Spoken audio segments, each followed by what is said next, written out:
So shall we begin, Michael? Yes, certainly. So the first question we have is from Bill. Since our true nature, completely devoid of ego, is primordial non-dual awareness, where nothing other than awareness exists, no objects, no person, no time or space, and no universe.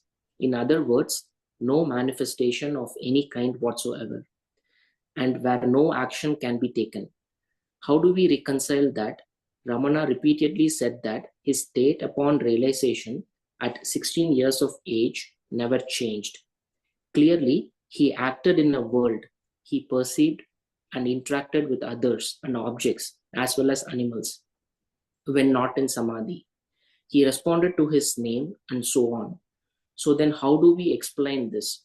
Are we not to take his statement that his state never changed literally? Abiding as the self, from my understanding and own experience, isn't possible because as the self, there is nobody or nothing to abide in. For someone to abide as the self, duality would be required, would it not?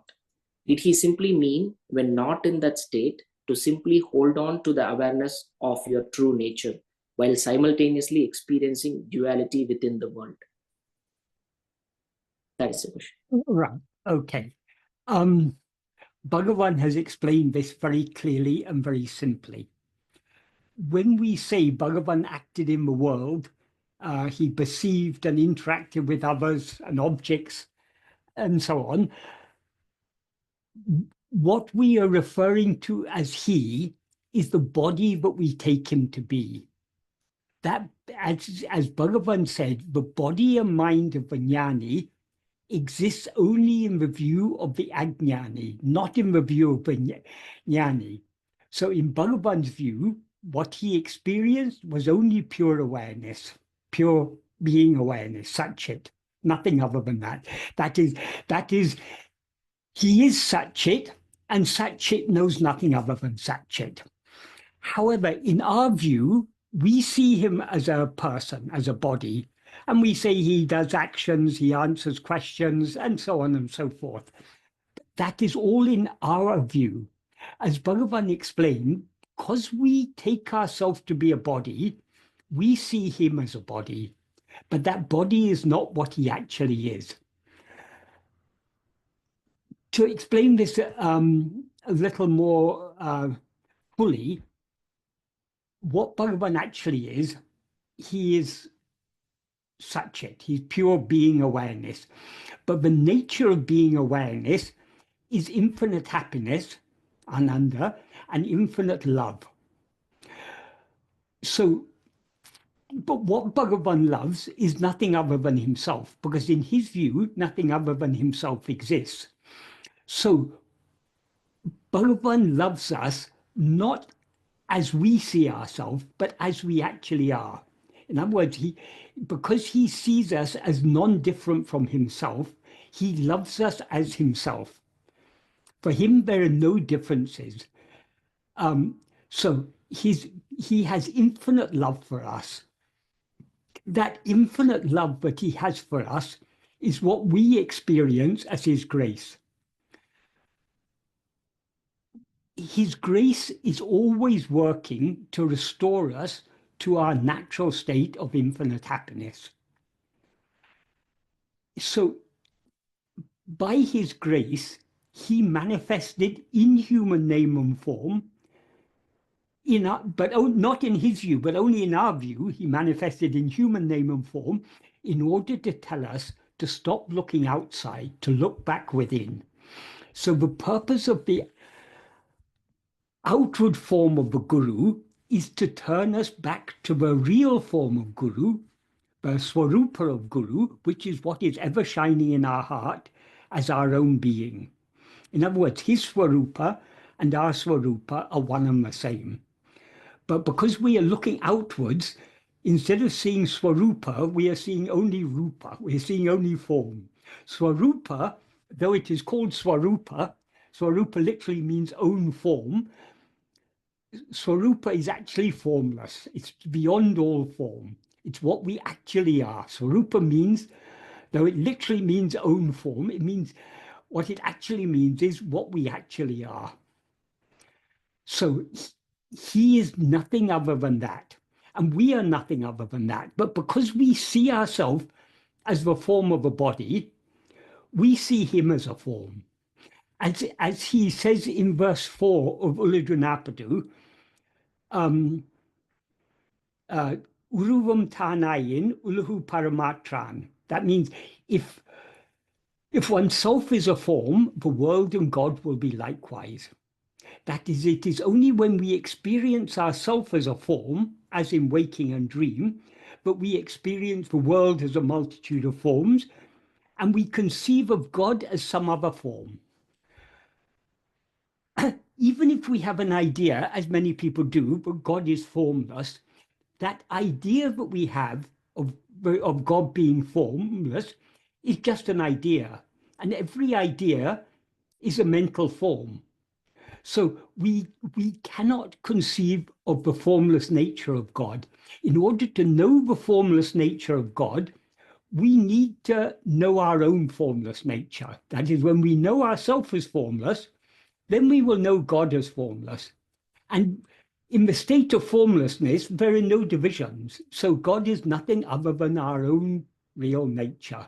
That's why in the second sentence of verse 4 of Uludnapadu, he says, if oneself is not a form, who can see their forms and how? That means we see the world and God as forms. We cannot see them as anything but forms so long as we see ourselves as a form. But when we see ourselves as we actually are, as the formless, pure awareness, we will see them as the same formless, pure awareness. That's why he ends that verse by saying, he uses the word I meaning not the pronoun I, but the noun I, referring to the organ of sight, EYE, in Tamil Kan. He uses that as a metaphor for awareness. So in the final sentence of that verse, he says, oneself is the I, the infinite I. What is infinite is formless, because all forms are finite. What is infinite has no form. So when he said that what we really are is the infinite I, he means what we actually are is formless, pure awareness. And in the state of formlessness, there are no distinctions. That is, a form is something that can be distinguished from some other form. But when there are no forms, there are no distinctions, no duality, no divisions. There is just one infinite space of pure awareness, to put it. I mean, no words can adequately describe it. So that is what Bhagavan actually is. So when he said his state never changed, he meant that literally. Because in the state of pure being, there is no change. It is ever, because it's beyond time, it's beyond space, it's beyond all forms of limitations. It is infinite in every respect. So it cannot be, if something changes, it changes from one thing to another thing. So what it changes from and what it changes to, both are finite. They're both limited in time, but he is infinite. So his state never changed. But because of his very nature, his infinite love, that love that he actually is manifested in our view as the beloved form of Bhagavan Ramana to give us these teachings, to tell us to turn back within. So I hope that adequately answers the first part of the question. Regarding the second part of the question, about abiding as the self, abiding as the self means being as we actually are. Being as we actually are means not rising as ego. In the state in which we do not rise as ego, There's no body, no world, nothing. It is just the state of pure satchit, pure being awareness, which is the state of infinite happiness and infinite love. So the question, I think, was for someone to abide as the self. Nobody, no one, if someone means some person, no person can abide as the self. No ego can abide as the self. Ceasing to rise as ego and therefore ceasing to identify as ourself as a person, that is abiding as the self. So in that state, there is no duality. Yeah, that is the question. One of the questions is for someone to abide as the self, duality would be required, would it not? Why would duality be required? Duality arises only when we rise as ego, and then as soon as we rise as ego, we limit ourselves as a form of a body, and then the basic duality of subject and object, knower and things known, that arises only when we rise as ego. When we don't arise as ego, we remain as the one infinite Satchit that we actually are. So in that state, there is no duality whatsoever. And then the next question was, did he simply mean when not in that state to simply hold on to the awareness of your true nature while simultaneously experiencing duality in the world? Yes, in a way we can say that. But what we need to understand is we experience duality only to the extent to which our attention moves away from ourself towards the external appearances. To the extent abiding as ourself means attending to ourself, because knowing and being are one and the same thing. So to the extent to which we attend to ourself, we as ego subside. And to the extent that we subside, because our whole attention is on ourself, our attention is thereby withdrawn from all other things. So in the state of abhyasa, in the state of practice, our attention is never completely withdrawn from other things, except, of course, in sleep. But I mean, in the waking and dream state, while we're practicing self-investigation, we try to focus our attention as much as possible on our own being, I am. But because we still have Vishaya vasanas, inclinations to attend to other things, we don't yet have sufficient love to focus our entire attention on ourself alone. So the self-attentiveness during practice is never pure self-attentiveness. It's always, to a greater or lesser extent, mixed with awareness of other things. But the deeper we go in the practice of self-investigation, the more our attention is fixed on ourself, and the more it is thereby withdrawn from everything else. And when eventually our love to know ourselves increases and becomes greater than our desire to know anything else, then we will be able to turn our full attention on ourself alone. When our attention is on ourself alone, it's completely withdrawn from all other things. So all we know in that state is ourself. We know nothing other than ourself. That state in which we know nothing other than ourself is the state of pure awareness.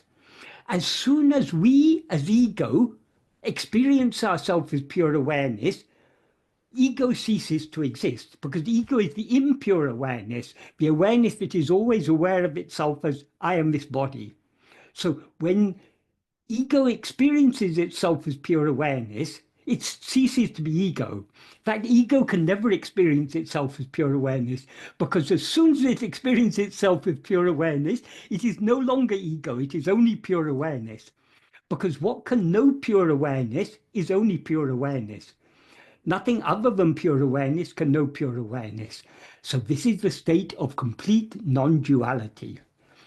So there is still an appearance of duality so long as we rise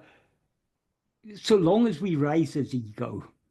But it's important to understand that whatever duality we experience is not real. It's only an appearance. That's why Bhagavan says in Uludunapadu, in verse 37, I think it is, even the saying, duality during practice, non-duality after attainment is not true. Because even when we experience duality, that duality is not real. So even now we're in a state of non-duality, but because this state of duality that we seem to be experiencing is a mere appearance. It is not real. If we know ourselves as we actually are, we will know that we alone exist and nothing other than ourselves ever exists. So we're eternally in the state of non-duality, the state of ekam eva advaityam, as it said in the Upanishad, one only without a second. That is what non-duality means. That is, we are always that, but we seem to be something other than that because we seem to have risen as ego. We seem to have risen as ego only because we haven't attended to ourselves closely enough. So long as we're looking at other things, we seem to be ego. If we look back at ourselves to find this ego, there's no such thing to be found. As Bhagavan says in verse 25 of Uludunapadu, Kedinal otum pidikum. If sought, it takes flight. If we look for this ego, has anyone ever seen this ego? No, because we seem to be ego only when we're not looking at ourselves. When we're looking away from ourselves, we seem to be ego. But when we turn our attention back on ourselves, there's no such thing as ego to be found. Because all we ever actually are is pure awareness. So I hope that's an adequate answer to that question. So the next is also a question that I received via email, and I'm paraphrasing the question here. To best understand the path shown by Bhagavan, we need to rely primarily on Bhagavan's original works like Nanyar, Ulladu Narpadu, Upadesondiyar, etc. Yeah. However, not everyone understands Tamil.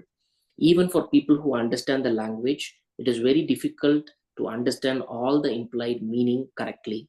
So people rely on commentaries written on Bhagavan's work, like Saddarshana Bhashya. How should one approach these commentaries? Well, Saddarshana Bhashya is, it doesn't even justify the name, a translation, a commentary on Bhagavan's teachings, because it is a complete and deliberate distortion of Bhagavan's teachings. There's some background story to this. When Lakshman Sharma, who the author of, who wrote under the name who later wrote Mahayoga and a Tamil commentary on Uludunapadu, when he first came to Bhagavan, I think that was around 1929, 28, 29. So it was shortly after Bhagavan had composed Uludunapadu. So one day Bhagavan asked him whether he'd read Uludunapadu. And he said to him, Bhagavan, I'm not that is, Lakshman Sharma was a Tamilian, but in those days, under the British education policy, the primary medium for schools was English. And students could choose English and one other language. So they had a choice between English and their mother tongue or English and Sanskrit. So the majority of Brahmins opted for Sanskrit. The majority of non-Brahmins opted for their mother tongue, which for people in Tamil Nadu was Tamil. Because Lakshman Sharma had studied Sanskrit, he wasn't well, though he was a Tamilian, though he could obviously speak Tamil, he wasn't well versed in literary Tamil. So even nowadays, many Tamil devotees of Bhagavan find it difficult to understand Bhagavan's Tamil poetry. So he said what he replied to Bhagavan was, Bhagavan, I'm a Sanskrit student, so I'm not conversant with this style of Tamil poetry. But then the thought occurred to him, since Bhagavan has asked him that, this is a very good opportunity. So he then said, but if Bhagavan would be gracious enough to teach me, I would like to study Uludunapdu. So Bhagavan slowly started going through, explaining to him the meaning of each verse. And because Lakshmana Sharma had a love for Sanskrit, he tried to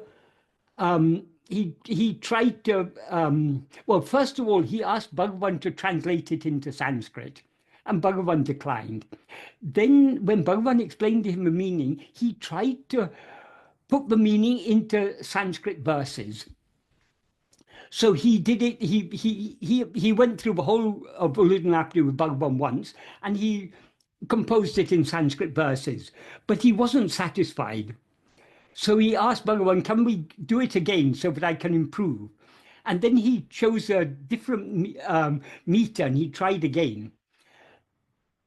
At one point, Bhagavan explained to him about the Tamil meter. And he explained that Kavyaganta was not able to compose, that once Kavyaganta had been telling Bhagavan, there's no literature in the world, there's no poetry in the world that equals Sanskrit poetry. Sanskrit poetry has so many beautiful meters, and no other language has such meters. Then Bhagavan smiled and said, in Tamil we have a meter called Vemba. Vemba, if to qualify as a Tamil poet, you have to be able to write Vemba. Vemba means the very plain verse, very easy verse. So Bhagavan said, do you have any meter like this in Sanskrit? And Kavyaganta said, no, we don't have any meter. Then Bhagavan said, can you compose like this in Sanskrit? And Kavyaganta tried, and he couldn't. He tried many times, he couldn't. Then Bhagavan asked him, then at least in your mother tongue, Telugu, can you compose a Vemba? And he couldn't.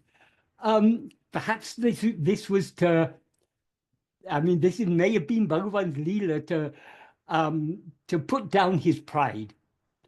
So Bhagavan used to sometimes narrate this story. Later on, in 1947, when he narrated this story, when Suri Nagama was there, she tried to persuade Bhagavan to write a Vemba in Telugu. And that's how Bhagavan eventually wrote Ekatma Panchakam, which he wrote simultaneously, wrote in Telugu and immediately the Tamil equivalent. But this was much before that. This was about 1929 when Bhagavan told this to Lakshman Sharma. So Lakshman Sharma asked Bhagavan, Bhagavan, why don't you compose Uludunapadu in Sanskrit Vemba? And Bhagavan said no. But Bhagavan said, you try. And Bhagavan explained to him the meter. And Lakshman Sharma tried with the first verse, but he couldn't manage. So he said, Bhagavan, please show me how it can be done. Then Bhagavan wrote the first verse of Uludunapadu. He wrote it, he translated it into Sanskrit in Vemba meter. This verse is not known by most people, but this is the only verse of Uludunapadu that Bhagavan himself translated, and he translated in this Tamil meter, Vemba, which is the same meter that Uludunapadu is written in. So anyway, so Lakshman Sharma tried in several different meters, and more important for Lakshman Sharma than actually putting it into Sanskrit, this was an opportunity for him to go through the meaning again and again with Bhagavan. So he took this as a very good learning opportunity. While this was going on, at one point, Kapali Sastri, who was a disciple of Kavyaganta, but by that time had also become a devotee of Aurobindo and the French mother in Pondicherry. He was living in Pondicherry by that time. He came to Tiruvannamalai on his way to Sirsi in Karnataka, where Kavyaganta was at that time living. And when he came to Tiruvannamalai, he was told by some other people in the ashram that but this new person, Lakshman Sharma, is trying to make Sanskrit version of Uladu Napadu. So he asked Bhagavan, can I see this? And he looked at it, and then he said, can I take a copy of this to show Kavyaganta, because he may be able to improve it. So Bhagavan said, certainly, and Lakshmana Sharma wrote a copy of his translation as it was still a work in progress, but he wrote a copy of it and gave it to Kapali Sastri. By this time, Bhagavan had already given a name to a title to Lakshmana Sharma's translation, and that title was Satdarshanam. So this Lakshmana Sharma Satdarshanam, a copy of it was taken by Kapali Sastri to Sirsi, where Kavyaganta was living. Kavyaganta, though he was he was Telugu his native language was Telugu, but he had lived quite a lot of the time. He had lived in Tiruvannamalai, in Tamil Nadu, particularly in Tiruvannamalai. So he knew conversational Tamil, but he didn't have much literary knowledge of Tamil. But Vishwanatha Swami was also there. Vishwanatha Swami was a Tamilian. He was there in Sirsi with him. So with the help of Vishwanatha Swami, Kavyaganta rewrote, composed a completely new work, and he sent it along with a letter to Bhagavan, saying, perceiving these letters were later published. So the meaning of the letter he wrote was, perceiving the restriction in my hands to revise the version of Lakshmana Sharma, I have made a new version of my own. Please instruct the ashram manager not to publish this till Kapali has written his commentary.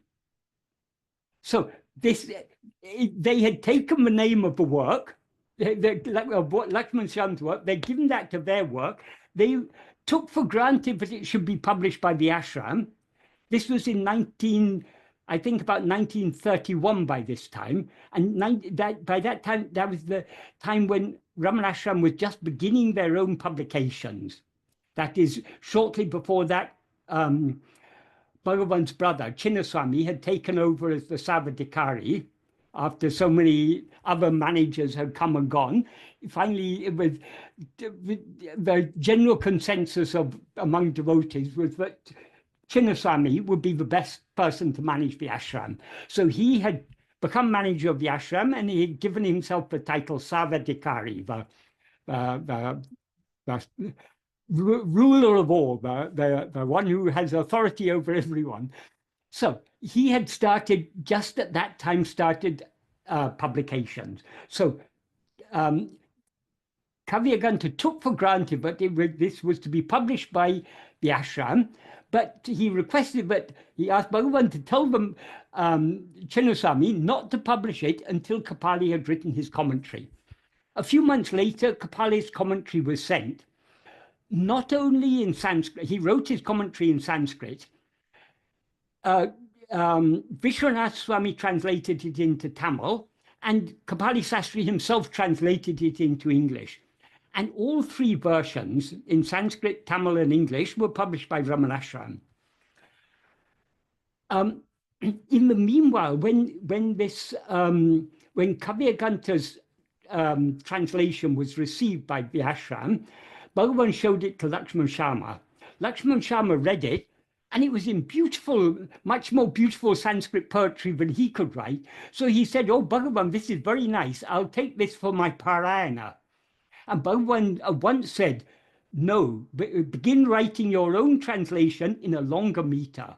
Because see, this isn't," Bhagavan then pointed out how the meaning, how so many important words were missing and how the meaning was distorted.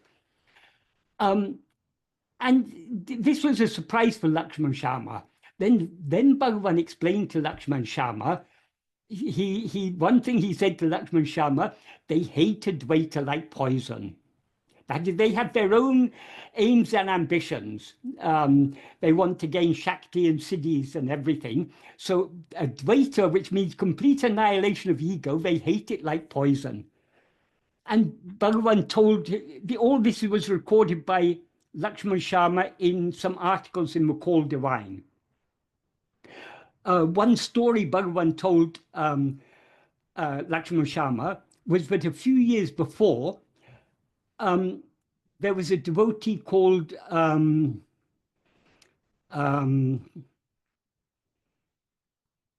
I've forgotten his original name. He was the Telugu Munshi who brought F.H. Humphreys to Bhagavan in 1911. And he was also the uncle of Sarvepalli Radhakrishnan, who later became the first president of India. He had by that time he had taken sannyasa under the name Pranavananda. When he saw when Nana was first came out, he read it and he really liked it. So he translated it into Telugu. And he showed it to Lakshman Sharma. And Lakshman Sharma read it. Sorry, he translated into Telugu. Pranavananda translated into Telugu, and he showed it to Kavyaganta. Kavyaganta read it, and he said, "Take it away. I don't like this at all. I never thought Bhagavan would be guilty of partiality." That was his comment on Nana. So Bhagavan told this story to Lakshman Sharma to illustrate that they really don't like these teachings at all. So they have deliberately distorted it. It was what the implication. So Bhagavan told Lakshman Sharma, begin to write a new version, but in a longer meter, so that all the ideas can be included.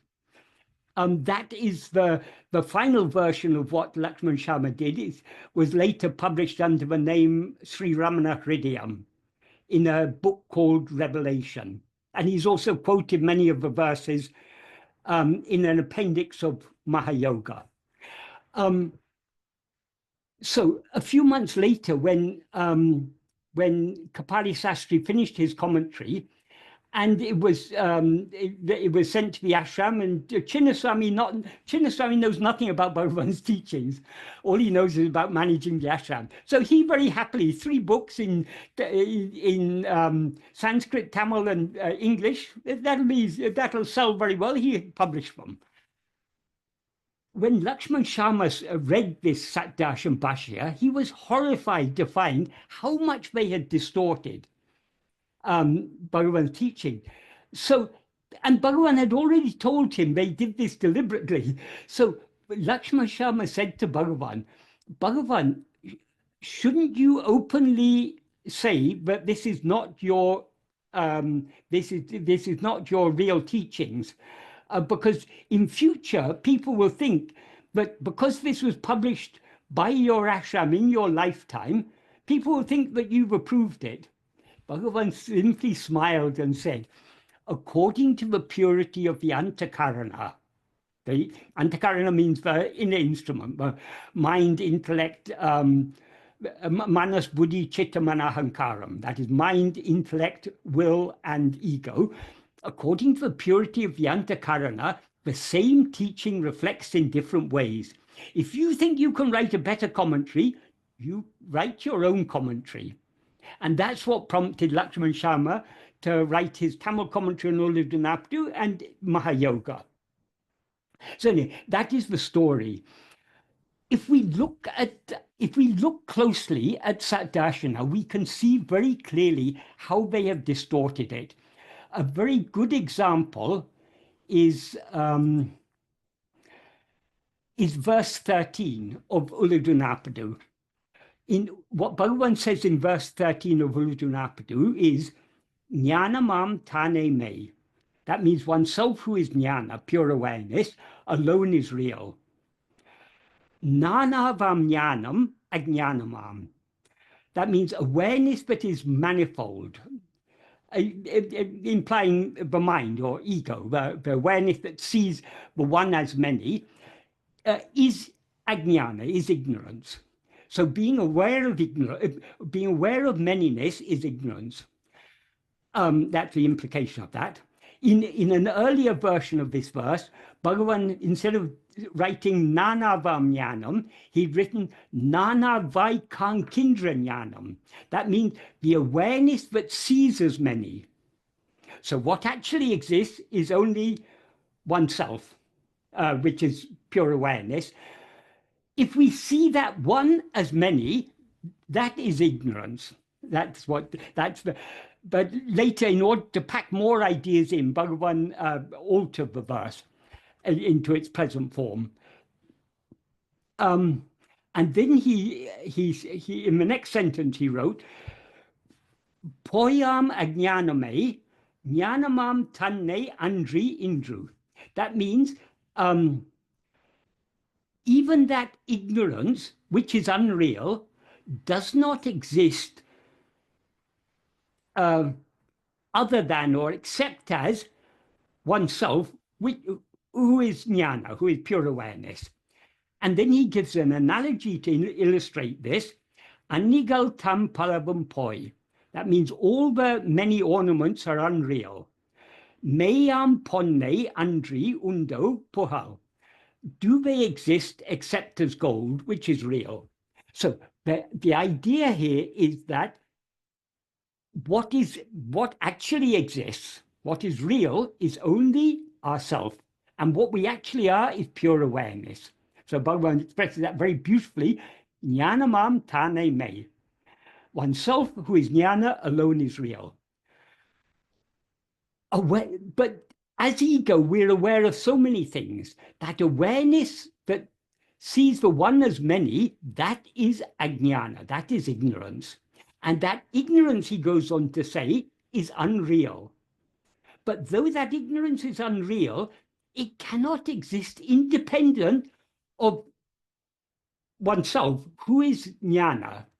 And he doesn't mention real here, but it implies real because he said in the first sentence, oneself who is jnana alone is real.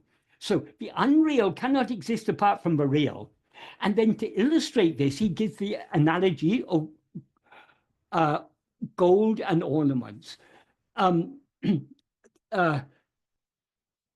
Gold is the substance. Ornaments are the different forms that substance can be formed into.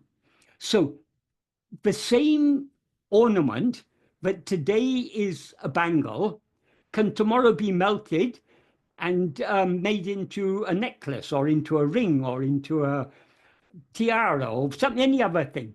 That is, the forms are transient, but relatively speaking, the substance is enduring. So here, gold is an analogy for what is real, but in other words, for the pure awareness. And the many ornaments are an analogy for for the awareness of many things. So the awareness of many things is real. The ornaments are the awareness of many things is unreal, but that the unreal ornaments cannot exist apart from gold, which alone is real. So in this verse, Bhagavan has used the word may twice. May means real. Firstly, he refers to oneself who is jnana, alone is real. And secondly, in the analogy, he refers to gold as real. Then he also uses word poi, unreal, twice. Firstly, he says that awareness of many things is ajnana, that ajnana is unreal. And he also said the ornaments, which are the analogy for that ajnana, they're also unreal. So he uses unreal twice. Poi is the word for unreal. And he also uses the word ajnana twice. However, in the Sanskrit, in Kavyaganta's Sanskrit translation, he uses the word real only once. He doesn't use the word unreal at all. He doesn't use the word ignorance at all. So it gives a completely different meaning. What he says in in Sanskrit, the meaning of the Sanskrit verse, I'll read the Sanskrit verse for those who know Sanskrit. Satyas Chidatma, that means one's self-awareness is real. Vividar kritis chit sidyet pratyak satya chito nabina. That means awareness with various forms is not separate or different from real awareness.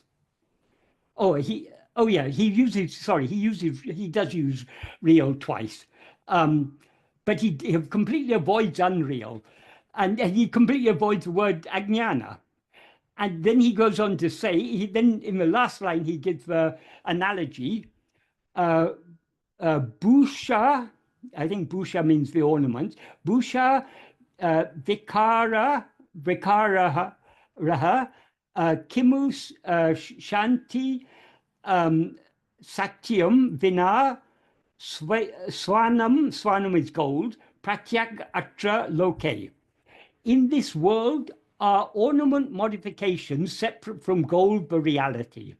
Oh yeah, he uses real, but he avoids unreal. And he also avoids the word ajnana. So this gives a completely different meaning. If you read this verse, there's no indication that he's saying that awareness with various forms is not separate from real awareness, but he doesn't say that it's ignorance, and it doesn't say it's unreal.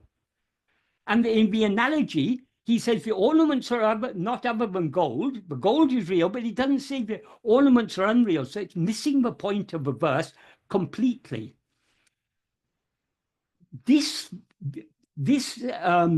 Their intention in omitting these words is made clear by Kapali Sastri in his commentary.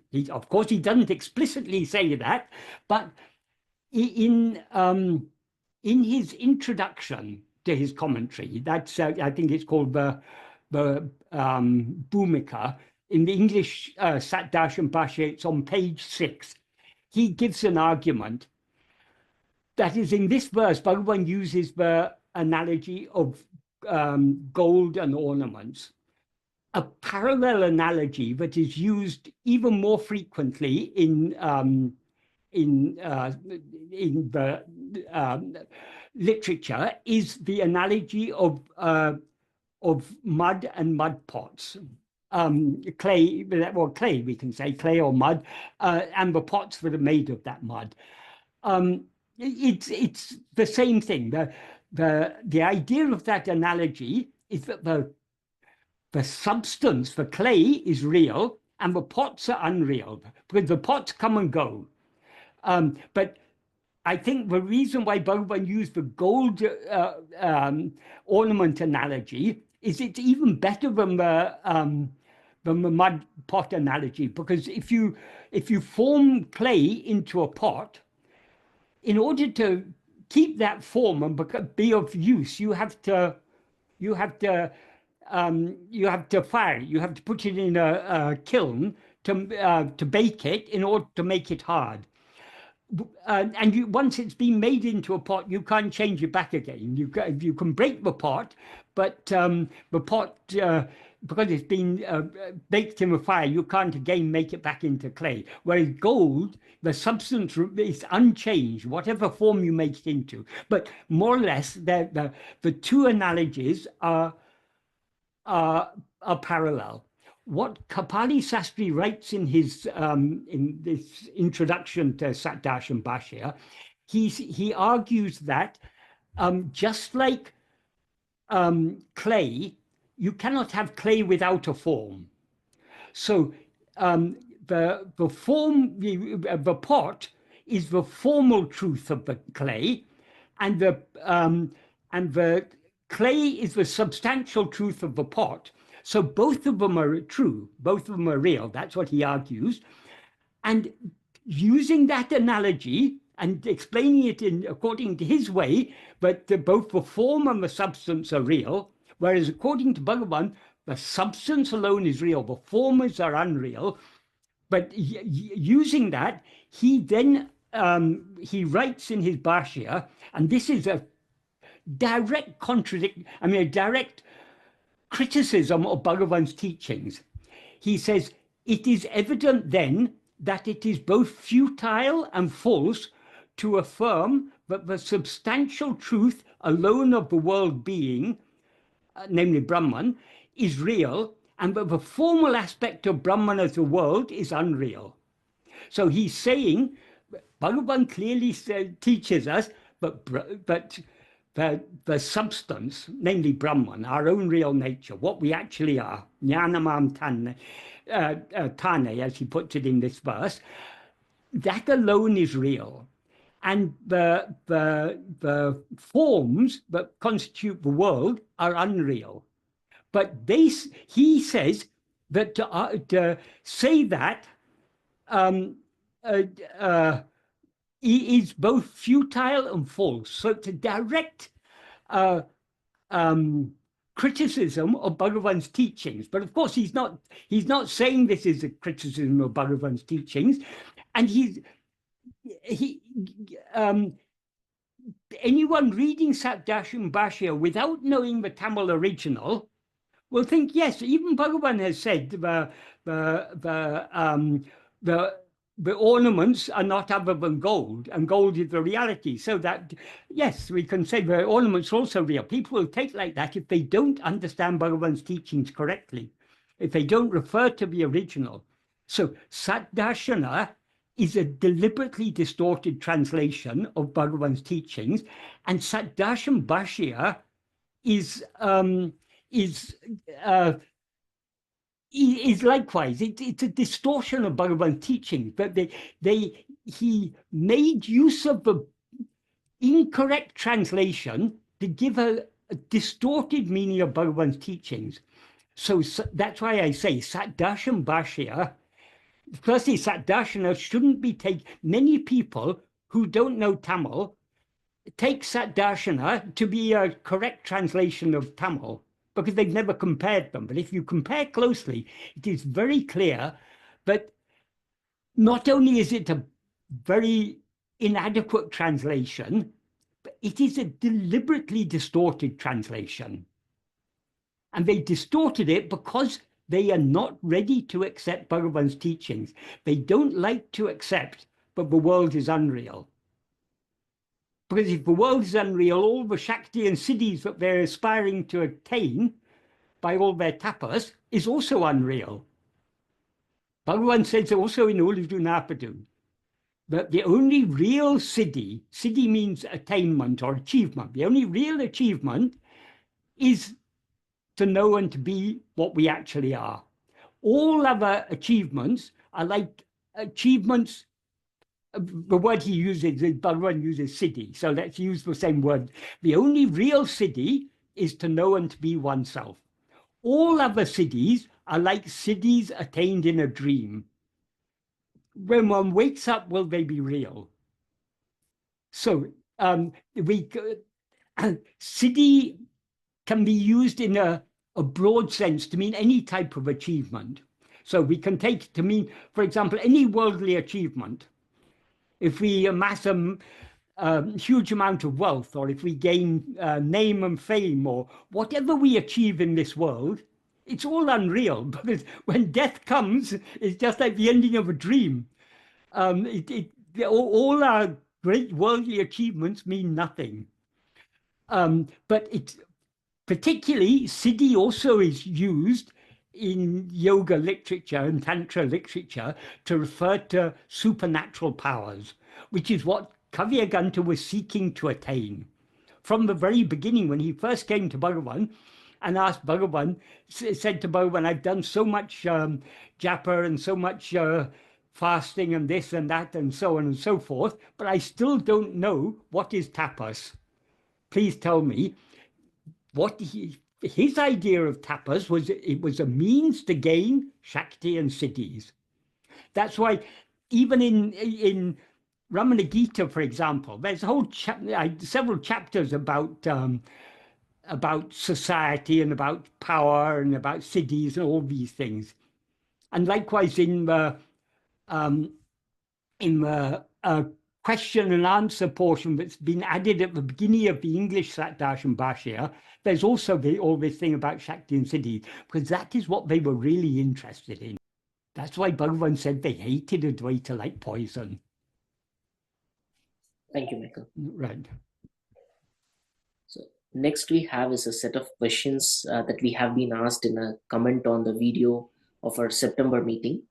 The question is, when we speak of ego or upadhis or adjuncts, do we only mean the idea that we think we are the body, that we identify with the body, the five sheets as Bhagavan mentions in Ulladu Narpadu verse 5, through thought?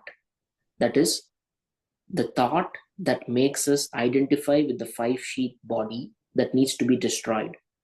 That is what we call the subsiding of ego. Question mark. Thank you. Okay. Yes, but it's not very well expressed. Firstly, when we speak of ego or upadhis or adjunct, ego and upadhis are distinct. That is, the word upadhis, we usually translate it as adjuncts, but what upadhi actually means is a false identity, something but something else is mistaken to be, particularly in the sense of a secondary thing that a primary thing is mistaken to be.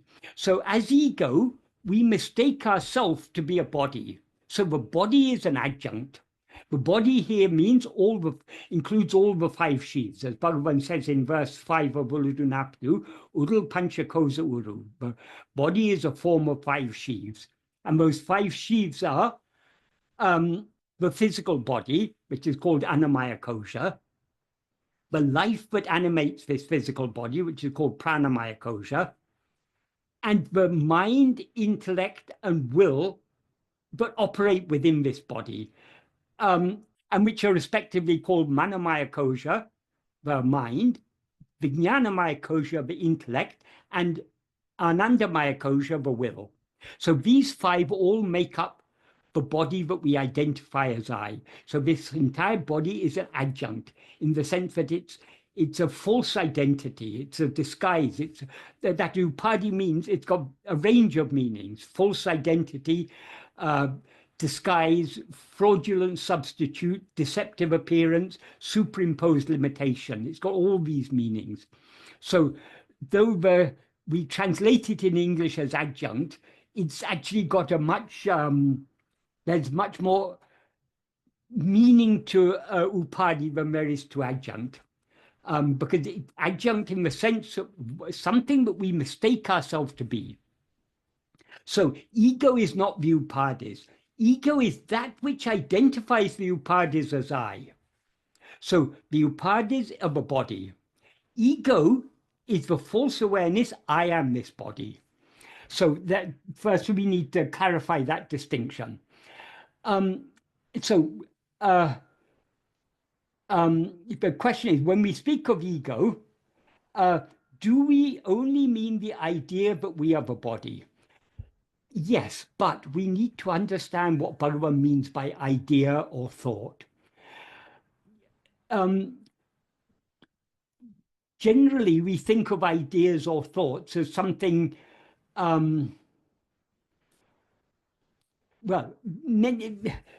firstly, many people associate thoughts only with the superficial mental activity. But what Bhagavan means by thought or idea is any mental impression or phenomenon is a thought. And since all phenomena, according to Bhagavan, are mental phenomena, everything is a thought. That is, Bhagavan says in Nana, in the fourth paragraph, he says, if we remove all thoughts, if we remove all thoughts, there's no such thing as world. There's no, that the world is nothing other than thoughts. And in the 14th paragraph, he puts it the same idea even more succinctly. He says, Jagamembadu Nineve. That means what is called the world is only thought. So according to Bhagavan, the whole world is nothing but thought. Why is that? Because the world, as he says in verse 6 of Ulutunapadu, the world is nothing other than the 5 kinds of sense impressions. That the world that we experience consists of sights, sounds, tastes, smells, and tactile sensations. If you take away all these, where is there any such thing as world? In other words, world has no there's no such thing as a world existing out there. In a dream, for example, we experience ourselves as a body in a world. So long as we're dreaming, the dream world seems to be outside of us. It seems to be something independent of us. But when we wake up, we recognize it was all our own mental fabrication.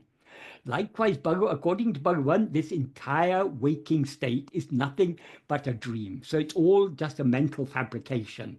So all these sights and sounds and tastes and smells and tactile sensations that make up the world are nothing but these sensory impressions are mental impressions. And mental impressions are all mental phenomena. They're what Bhagavan means by thought.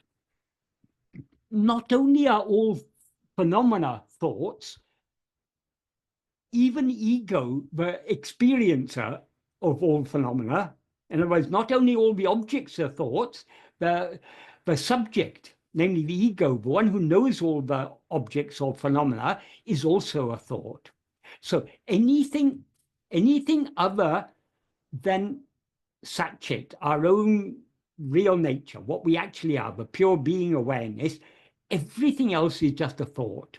In other words, everything is just mental. It's all, as Bhagavan says in verse 26 of Ulutunapadu, ahande undayan anatum undahum.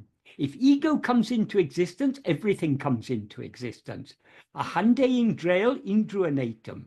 If ego doesn't exist, everything doesn't exist. Why? Because everything, that meaning all phenomena, exist only in the view of ego. So without ego, none of these things exist at all. So when Bhagavan talks of thought or idea, he's using this term in a much deeper sense than the usual way we understand we understand it. For example, some people very superficially say, oh, no, I don't think I'm the body. I think I'm the mind, or I think I'm the soul or something. But that's only at the surface level. Our actual experience is, I am this body.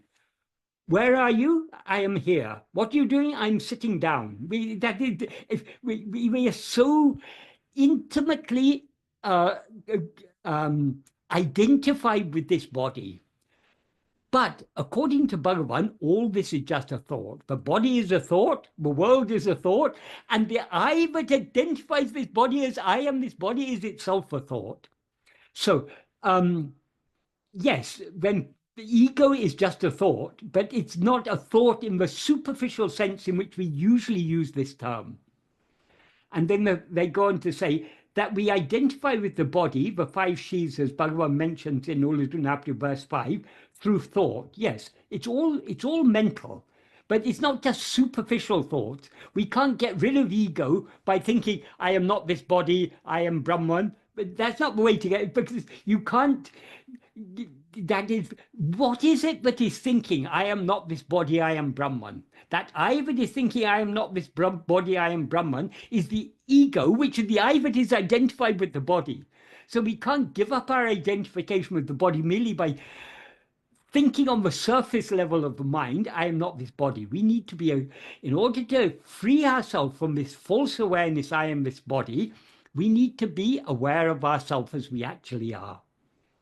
That is, the thought, I am this body, is a false awareness of ourselves. An awareness of ourselves as something other than what we actually are. It can be removed not by another thought, which is all of which are secondary thoughts. The primary thought is this ego, but that which is aware of itself as I am this body, and what Bhagavan calls the thought I am this body, that is ego. That is the, as he says in the second verse of Atma-vichara, that the thought I am this body, I am this fleshy body, is the one thread on which all other thoughts are strung.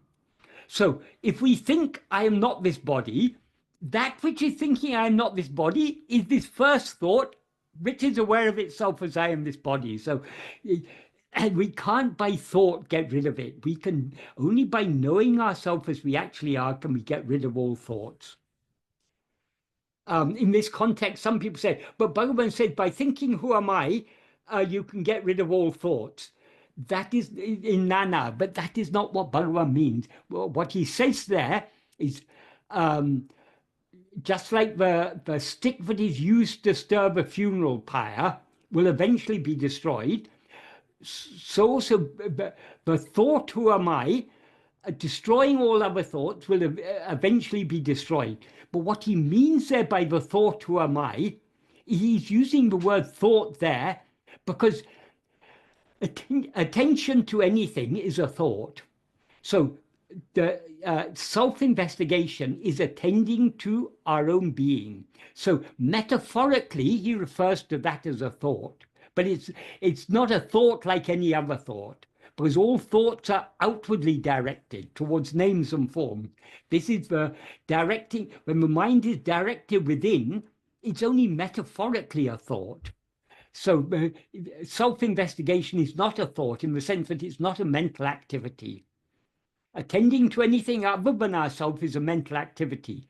Attending to ourself is a cessation of mental activity. So though Bhagavan, in the previous sentence, he says, the investigation, only by the investigation, who am I, will the mind cease. Then in the next sentence, he uses the term, the thought, who am I. So he's using the word thought, who am I, as a synonym for the investigation, who am I. So it's not literally a thought in the sense of other thoughts. And then the question goes on, that it is the thought that makes us identify with the 5 sheaths that need to be destroyed. Yes, but that thought, as I say, it's not just a superficial thought. It is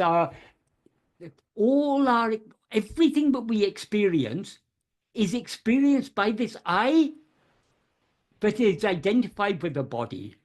So though it is a thought, this is as Bhagavan says, this is the first thought and the root of all other thoughts. So we can't get rid of this thought by any thought. We can get rid of it only by knowing ourselves as we actually are. And then that this is what we call the subsiding of ego. Yeah, the subsiding, we as Bhagavan says in verse 25 of Uludunapadu, what he implies there, we cannot rise, stand, or flourish as ego without grasping form. Grasping form means, firstly, the first form we grasp is the form of the body, the 5 sheaths, that we experience as ourself. And then the mind is constantly feeding on other forms.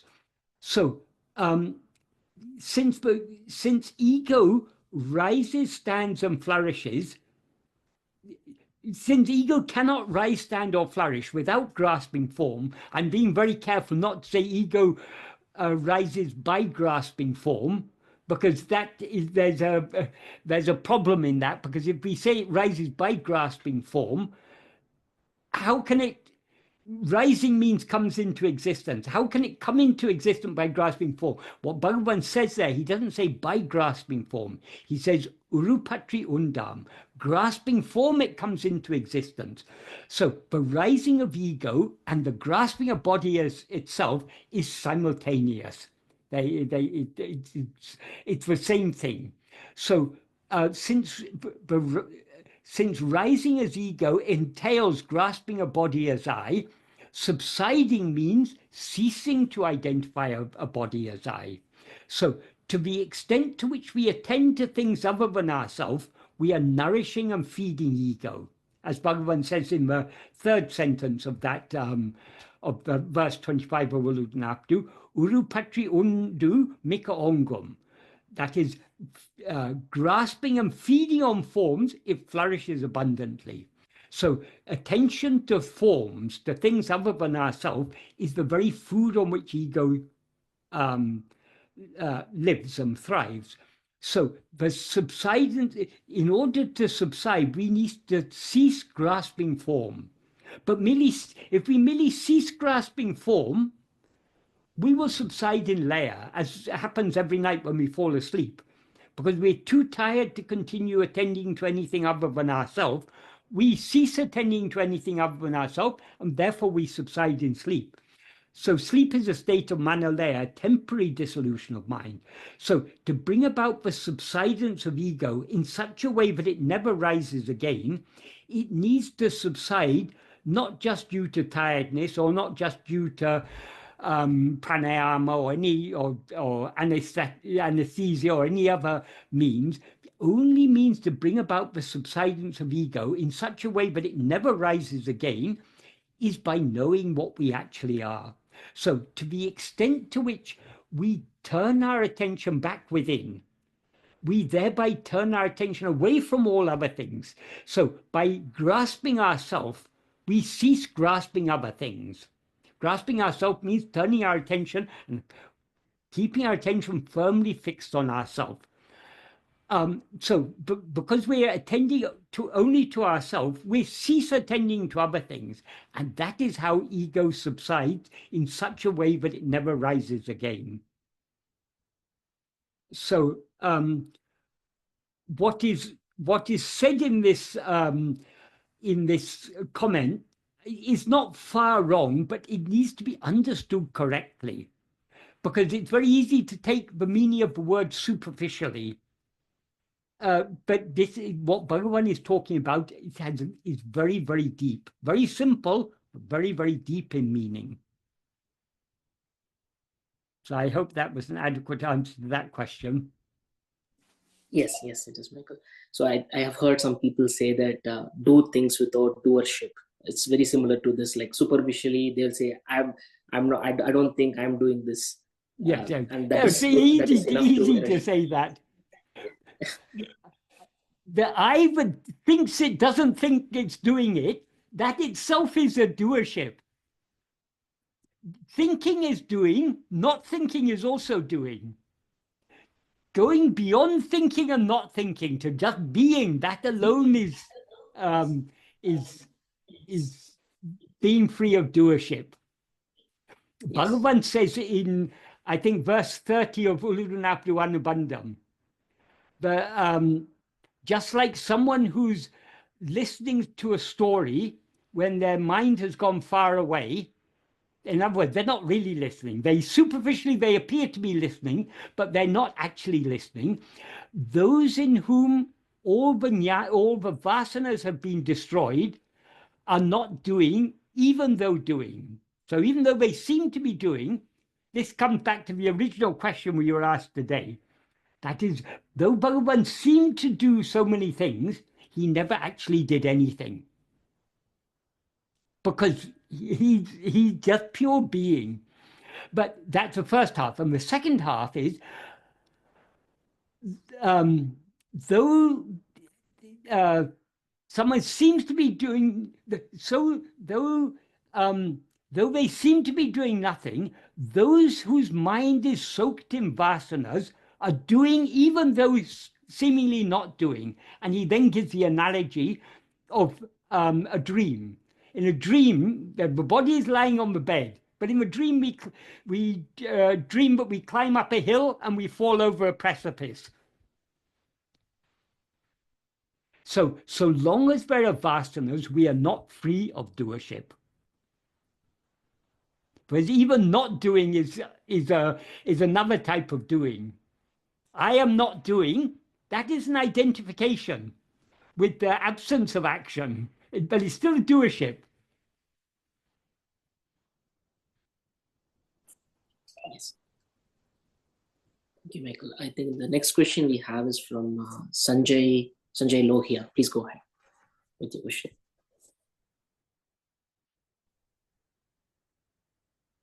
Yes, sir. So, sir, I'll be reading a note which you had written under verse 5 of Ulladu Narpadu Anubandham. I'll read the note. I'll not read the verses 4 and 5. Ulladu Narpadu Anubandham note under verse 5. Whereas the previous verse said that heat, poverty, and sin will be removed by our seeing peerless sadhus. This verse says that purity will arise in us as soon as they see us.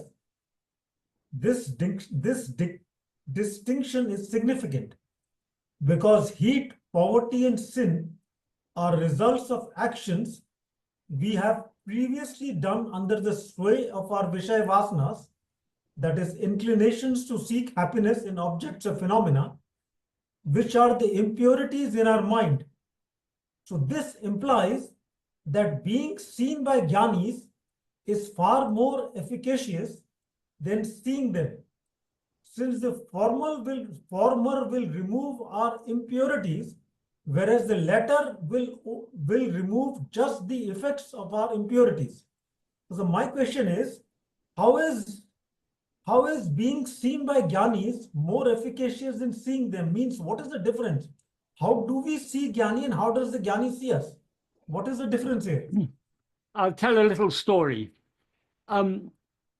Mudliapati was a very staunch devotee of Bhagavan. From the very early days, she was preparing and serving food to Bhagavan. Towards the end of her life, she became blind.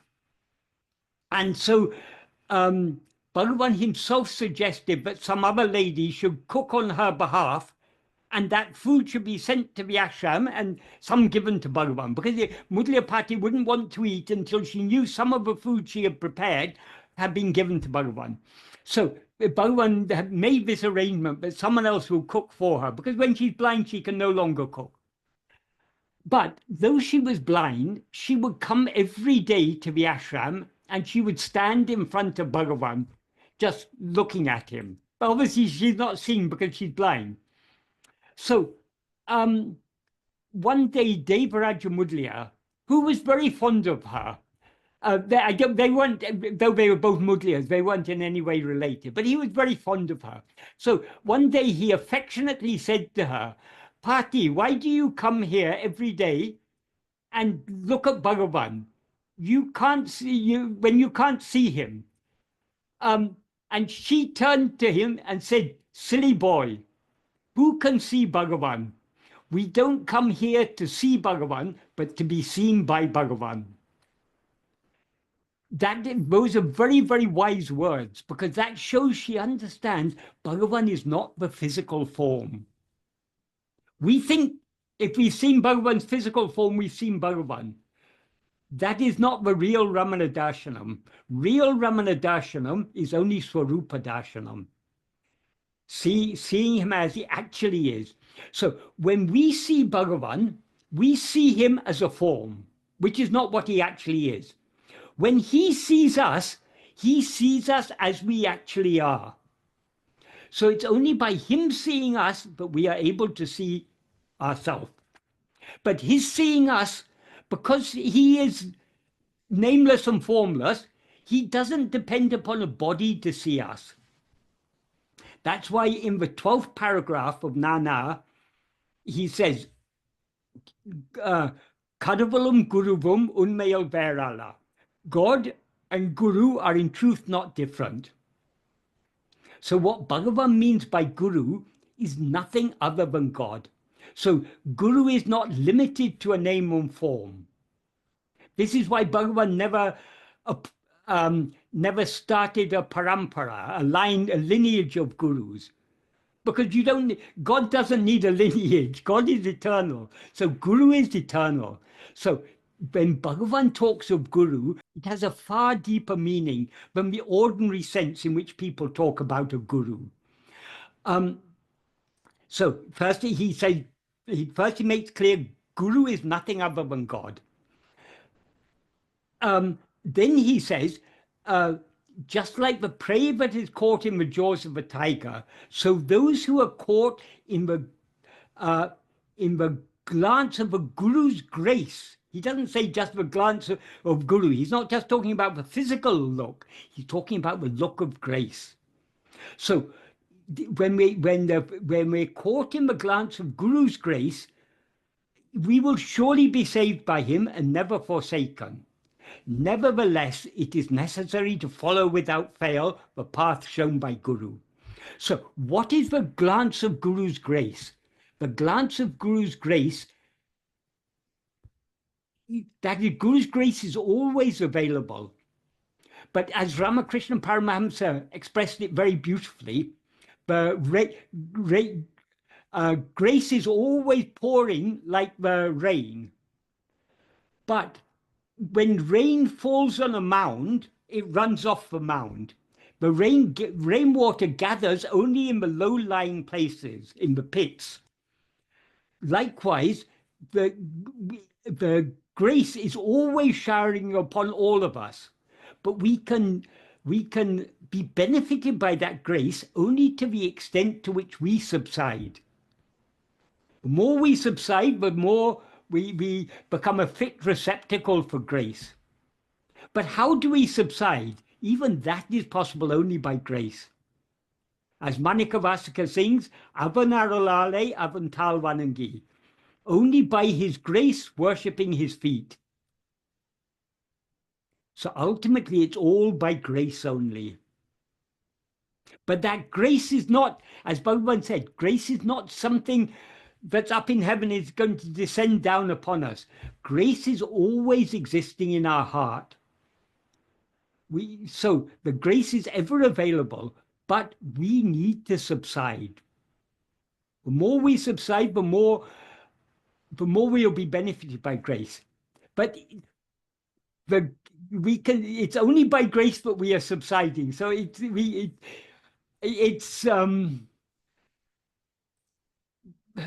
we can't adequately put it in words. But our part is we need to subside. He will do everything else.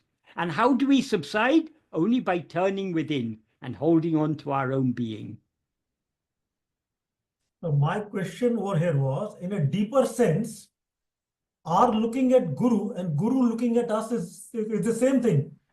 It is the same thing in the deeper sense, but usually yes, when we talk about seeing Guru, people nowadays, most of those who were with Bhagavan have passed away. But when I first came to Ramanashram nearly 50 years ago, there were so many people who had lived with Bhagavan for many, many years.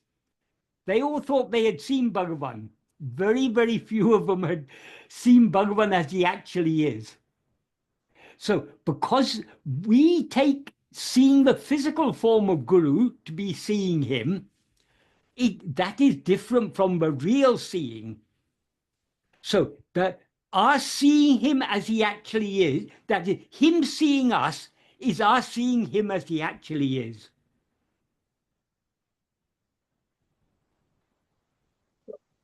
How I would put it, sir, the same thing as you're saying, that Guru is always seeing us. But when we turn towards Guru, his eyes and our eyes meet.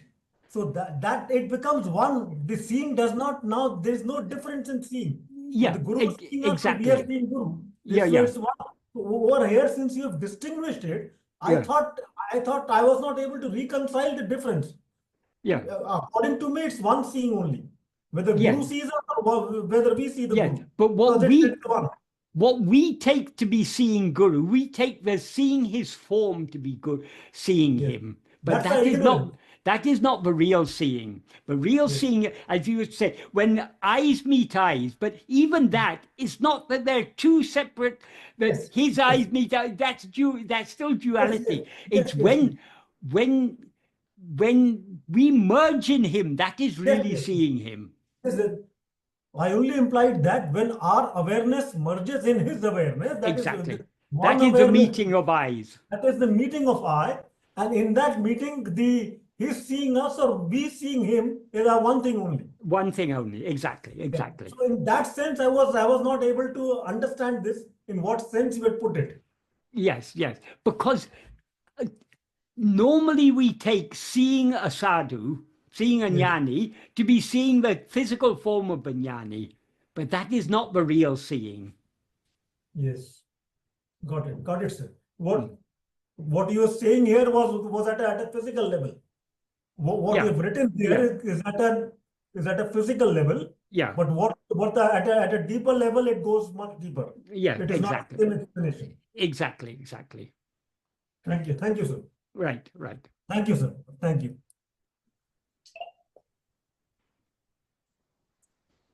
The next question we have is from Sridhar.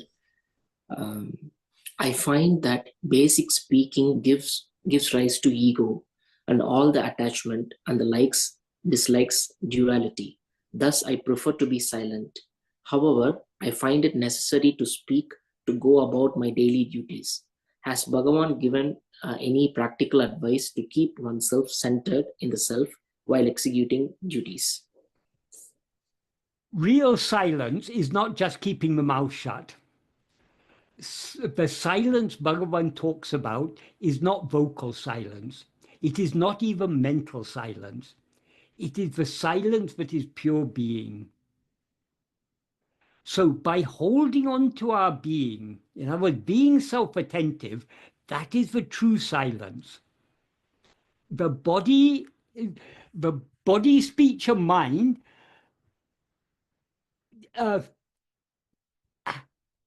have to act in accordance with prarabdha. As Bhagavan says in the first sentence of the note he wrote for his mother, avarava prarabdha prakaram adakanavan angangirandu artavipan. That means in accordance with the prarabdha of each one, he who is for that, being there, causes to dance. He who is for that means God or Guru, the one who has allotted the prarabdha to us. In order for us to experience our prarabdha, certain actions of our mind, speech, and body are necessary. So whatever actions are necessary in order for our prarabdha to be experienced, he will make us do those actions. That doesn't mean those actions are prarabdha. That is him making us act in accordance with prarabdha.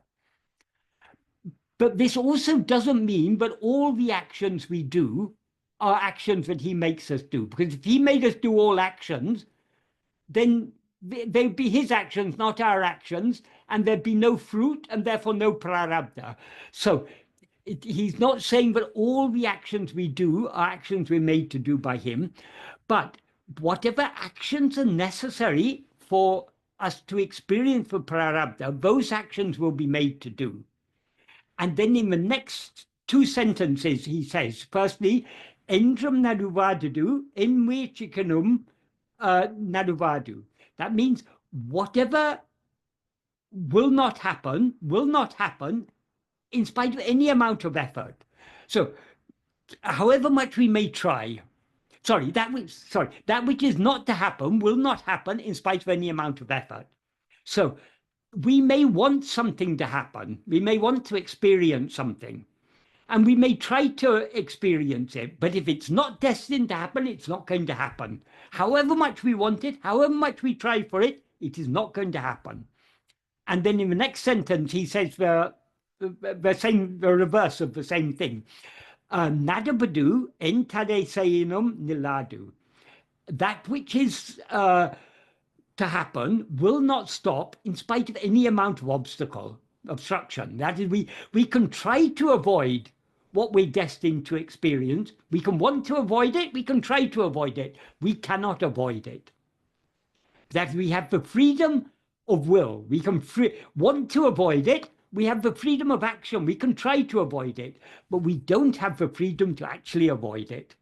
So, in other words, what is destined to happen is going to happen. What is not destined to happen is not going to happen. But the very fact that he says in the first of those two sentences, envechikanum, and in the second one, entade seinum, it implies that we have the freedom to want to experience and to try to experience what is not destined to happen, and to want to avoid and try to avoid what is destined to happen. So we have that freedom. And but by our using that freedom, when we use that freedom to try to experience what we want to experience and to avoid what we don't want to experience, that is agamya. And the fruit of agamya is what gets stored in sanchita and is later experienced as prarabdha. When according to how that is, the prarabdha is allotted by God. He chooses which fruit of which actions we should experience in what way, and he does so in such a way that will be most conducive to our spiritual development. So after saying that what is never to happen will not happen in spite of any amount of effort, what is to happen will not stop in spite of any amount of obstruction, he says, iduve tinnam, this is certain. Very emphatically he says. And then he concludes, ahalin monamai irike nandru. Therefore, being silent is good. So what does he mean there by being silent? Does he mean we shouldn't do anything? Obviously not, because in accordance with prarabdha, we'll be made to do whatever is necessary in accordance with prarabdha. What he means is, by being silent, being silent means not rising as ego to do anything, to do any agamya, to whatever is to happen, it's happening according to his will. Let us accept it. Let us subside back in the heart. Subsiding back into the heart and being as we actually are, that is what he means by monamai irike, being silent. So how can we do that? Only by, to the extent to which we attend to things other than ourselves, we rise and flourish as ego. To the extent to which we attend to ourselves, we as ego thereby subside. So all that Bhagavan has asked us to do is to hold on to this self-attentiveness, hold on to self-remembrance, as he calls it there's one sentence in the 11th paragraph of Nana, where Bhagavan says, Oruvan tan sarupa madeyam varayal, nirantara swarupa smaranaye kai patruvanayan adu andre podam. That means until one attains swarupa, one's own real nature, in other words, until one subsides back into one's own real nature, if one holds fast to uninterrupted self-remembrance, swarupa smarana, adu andre podam, that alone is sufficient. So all Bhagavan has asked us to do is to hold on to self-attentiveness as much as we can. Everything else will be taken care of by him. And to the extent to which we hold on to self-attentiveness, we thereby subside. And to the extent to which we thereby subside, we are being silent.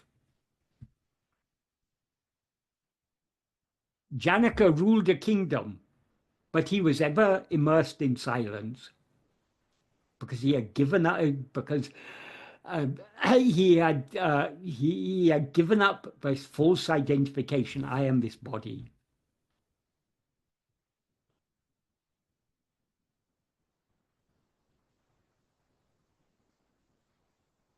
Thank you, Michael. All right. I have a follow-up question, Michael, on the prior question of us seeing Jnani and Jnani seeing us. Can we take this point, like we have to hold on to self-attentiveness until God swallows it, Jnani or the Guru takes us completely. So maybe that is Guru seeing us, and the prior, the journey or the path that we try to follow is maybe us trying to see God. But when the eyes meet, that is complete. That is, we all start off on this spiritual path because we are small, finite creatures. We feel ourselves to be, we're lacking in power, we're lacking in so many things. So we want some bigger power to help us. So we begin, we take God to be something other than ourselves. Because we're finite, God's infinite, therefore God seems to be other than ourselves. He's never actually other than ourselves, but he seems to be. So we begin by worshipping the external form of God. That is what Bhagavan is referring to there as seeing the sadhu or seeing God. It's seeing, we see the external name and form. But as by worshipping the name and form, we gradually gain purity. And in that purified mind, that is, clarity shines in a state of purity. So it's only when the mind is purified to a certain extent, but we gain the clarity to understand God cannot be something other than myself. God cannot be. If God is the infinite whole, how can anything be other than him? If something were other than God, God would thereby be limited. There'd be God and not God. Two things. But he's infinite. That means there can't be anything other than the infinite. So we can't really be anything other than him. He is our own reality. He's what we actually are. So this is what Bhagavan talks about in verse 8 of Upadesha. Rather than Anya Bhava. Anya Bhava means Anya means what is other. So rather than taking God to be something other than ourselves and worshipping him accordingly or meditating on him accordingly, understanding that he is I. And Avanaha Mahum Ananya Bhavam. Ananya Bhavam means recognize that he is not different, but he is I, and meditating on him accordingly, that is best among all. So we have to, and this is not a criticism of worshipping God in name and form. That is necessary for a certain stage of our journey. But because by worshipping him in name and form, doing puja, japa, and dhyana, as Bhagavan describes in Upadesha, that purifies the mind and shows the way to liberation. That means it gives us the clarity to recognize that God is nothing other than our own being. So when we instead of worshipping God as something other than ourselves, when we worshipping him as our own being, and how can we worship him as our own being? We obviously can't do puja, we can't give flowers to ourselves or anything. We have to turn our attention within with great love for him, and thereby subside back into the heart. And that's what Bhagavan talks about in verse 9 of Upadesha. Bhava Balatinal, by the strength of meditation. Which meditation? The Ananya Bhava. The meditation on him as nothing other than ourselves. In other words, Ananya Bhava in effect means self-attentiveness. Because what is not other than ourself is only ourself. He is I. So we meditate on nothing other than I. That is Atma-vichara, in other words. So by the strength of that meditation on nothing other than I, Bhavanatita Satbhavatu Iritale. Being in Sat-bhava, in the state of being which transcends bhavana. Bhavana there means meditation in the sense of mental activity, which transcends all mental activity. Being in that state of being which transcends all mental activity, that is Parabhakti Tattvam. That is the real nature of supreme devotion.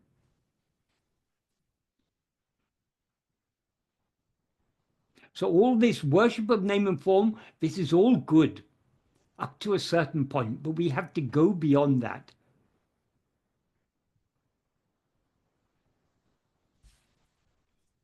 Thank you, Michael. Next question we have is from Amar. As we have not reached a state of complete self-awareness, but we are aware of teachings that the world is not real, it becomes difficult to carry out day-to-day activities.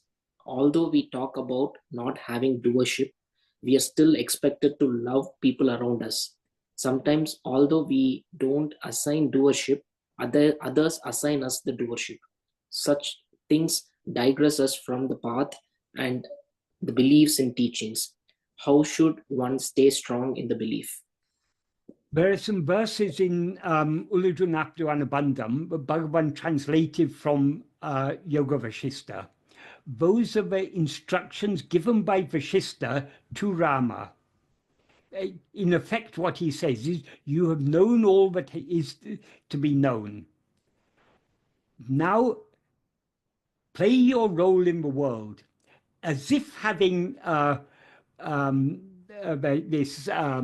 if having rising and desire and everything. So outwardly, we have to play our role in the world. If, for example, we're a husband or a father or a child of our parents, whatever it is, we have to be, when we're a child of our parents, that's a certain relationship. That relationship is for whom? It's for the body we take ourselves to be. So that body should play its role. It should be kind and loving to its parents. It should be kind and loving to the husband or wife or the children, or according to the different relationships we have to play that role. But though outwardly we play that role as if we have desire and everything, inwardly we should not let go of that vision, but what is real is only our own being.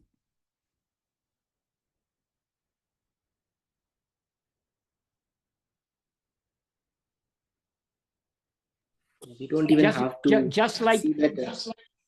Just like actors on a stage, they can play the part perfectly, but they never forget what if an actor's acting as a king, he doesn't really think he's a king. If he's acting as a beggar, he doesn't really think he's a beggar. But he plays that role, but he never loses his awareness of what he actually is. He's an actor. No, he's never a king nor a beggar. He's an actor, and he's playing his role. So each of us have certain roles we have to play in this life. If we're employed by a company, we've got a certain role. We may be in charge of some other people, and other people are in charge of us. So all these hierarchies and everything. So we play the role, but the more we cling to self-attentiveness, the more we detach ourselves from this person and its role. So the role goes on, the person does what it's supposed to do, but inwardly we are detached. And if we are inwardly detached, we will actually play the roles better. We will be a more loving child to our parents, husband or wife to our husband or wife, parent to our children. Will be more loving if we are detached. When we are attached, when we have strong attachment, then we have expectations and desires and everything. Then we play our role, but we don't play it selflessly. We play it with we have certain expectations. But to the extent to which we detach ourselves, we can play that role perfectly. We can be a kind, loving, caring child to our parents without any expectations. We can be a kind, caring spouse to our spouse without any expectations. And likewise with our children. And likewise in the outward roles, or whatever role we have in professional role we have, or whatever different roles we all have in society. People have different expectations of us. We should have no expectations. We should do everything. We should. That is, we can say we should do everything without doership, but that's a bit of a contradiction in terms, because if there's no doership, we're not doing. The key point is we need to subside. To the extent to which we as ego subside, we thereby detach ourselves from the person we seem to be. And thereby we will do everything, but we'll do it more perfectly, because our own likes and dislikes and desires and attachments and so on will not be interfering.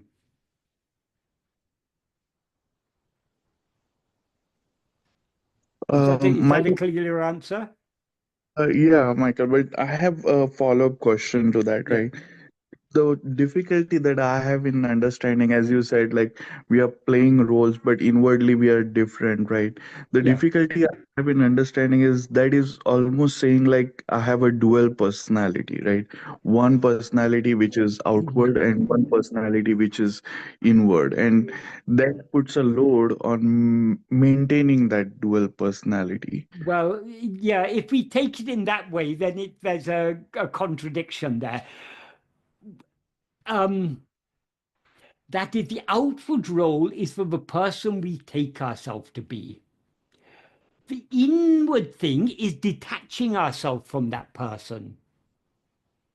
So it's not that there are two personalities, an inward personality and an outward personality. There's the outward person that we seem to be, and the more we strongly we're identified with that person, the more the more problems there will be. But to the extent to which we can detach ourselves from this person that we take ourselves to be, and we can detach ourselves from this person only to the extent to which we turn our attention within and hold on to our own being. So the key to all these things, that is, Bhagavan has given us the perfect solution to all problems. And that perfect solution is holding on to self-attentiveness. All problems arise to the extent to which we fail to hold on to self-attentiveness.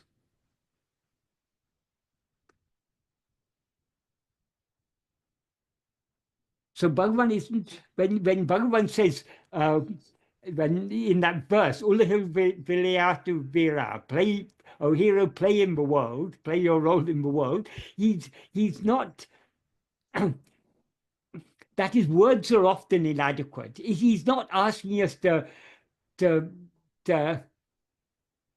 he's not literally asking us to act like an actor, but he's asking us to detach ourselves from the person we take ourselves to be, and let this person, well, anyway, has to play its role according to prarabdha.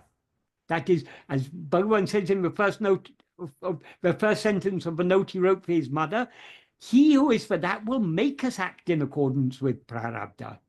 So let us leave it to him. Our duty is to withdraw back within. So long as we still strongly identify with the external personality, that is where all the problems lie. The solution lies in detaching ourselves. Okay. So, in a way, what you're saying is the outward role is associated with personality, but getting inwards is moving away from that personality. Exactly. But there is no duality in roles or in personality. Exactly. Yeah, thanks, Michael. Right. So when Bhagavan says the world is not real, I think these teachings are just pointers to help us turn within, and Yeah. not to give us directions on how we should act outward. Like if the world is not real, should I stop acting, or what should I do? Like, it's not something to do with internal things, but to If the world is not real, this body is also not real. The person we take ourselves to be is not real. So it's all the actions are done by this person who is a part of the world. So let this unreal person play its unreal role in the unreal world. Our only duty is to detach ourselves, and we can detach ourselves from this person only by attaching ourselves to what we actually are. In other words, by holding on to self-attentiveness.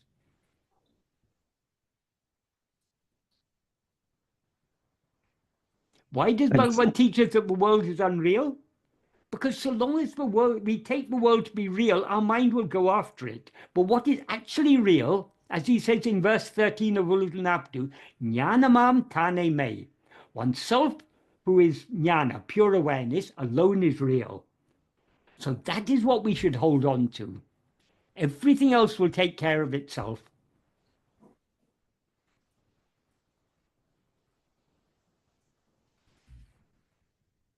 Thank you, Michael. I think that is the end of all questions. Right. No one has any other follow-up questions. We can conclude the session. I just have one other, like not a question really, but just seeking some information. On Ribhu Gita, right? Bhagavan often refers to Ribhu Gita. Michael, would you recommend any good book which is translation or a good transliteration meaning of Ribhu Gita that is conveyed in any book? I don't know. People say about Ribhu Gita and Ashtavakra Gita, all these things that Bhagavan recommended these things. Bhagavan may have in a certain context recommended, but if we really, Bhagavan didn't come just to recommend Ribhu Gita or Ashtavakra Gita or anything. Bhagavan came to give us the same ancient teachings in a fresh and clear way. So we will be benefited many, many times more by studying Bhagavan's own original writings than all those ancient writings. For example, Ribhu Gita, a lot of Ribhu Gita, I'm not very familiar with the text, but a lot of things, it's basically stressing that we are Brahman. I am this consciousness that is unlimited, so on and so forth. All that it's necessary to understand that, but how to apply that in practice? How to apply it in practice is not to continue, as Bhagavan says, do we need to continue thinking I am a man, I am a man? Just like that, we don't need to continue thinking I am Brahman, I am Brahman. If we understand that what we actually are is not a man or not a human form, but only that infinite awareness that is our own being, we will turn our attention within. So Bhagavan gives us in his own original writings, Bhagavan emphasizes the practice, the practical implication of all these ancient texts. If, as Ribhu Gita says, I am Brahman, what should we attend to? Should we go on thinking I am Brahman, I am Brahman? I am Brahman is just an idea. If we really understand what it means when it says you are Brahman or your infinite consciousness or whatever, what will we do? We'll stop attending to other things and attend only to ourselves. That is the practical implication. So Bhagavan's own original writings, he's constantly emphasizing the practical application of all these ancient, everything that is said in the Upanishads, the Bhagavad Gita, the Brahma Sutra, in the Ribhu Gita, Ashtavakra Gita, Yoga Vashista, and so many commentaries and everything. What is the practical implication of all these things? How do we apply all the things we learn in these books in practice? That is what Bhagavan's teachings are about. So Bhagavan's teachings are far more useful than any of these ancient texts. It's not a criticism of the ancient texts, but Bhagavan is the real purpose and benefit of the ancient texts is made very clear by Bhagavan in his teachings. So many people go on and on studying all these. They may have studied all the Upanishads and the commentaries on them, the Brahma Sutra and commentaries on them, so many commentaries on the Bhagavad Gita, engaged in so many disputes about whether it means this or means that or everything. That's all missing the point. The point is, as Krishna says in Gita, Atma samstam mana kritva na kinchitapi chintayat. That's a perfect summary of Bhagavan's teachings. So Bhagavan has come to emphasize that point. Yeah, understood. Atma samstam mana kritva means making the mind fixed in oneself. Do not think of anything else. So Krishna isn't just saying don't think of anything. But if you stop thinking, you fall asleep or whatever, or go into Nirvikalpa Samadhi or something. He's saying, having made the mind fixed in oneself, do not think of anything else. That is Bhagavan's teachings.